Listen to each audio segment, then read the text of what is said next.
қазаннан бастап FinIQ атты қаржылық қауіпсіздік бойынша республикалық диктант басталады.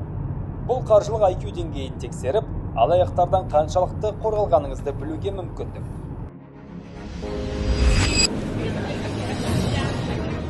Диктантқа мектеп оқушылары, студенттер мен ересектер қатыса алады. Республикалық диктант онлайн түрде өтеді. Оған телефон, планшет не компьютер арқылы қосыла аласыз. Диктант соңында әрбір қатысушыға сертификат табысталады.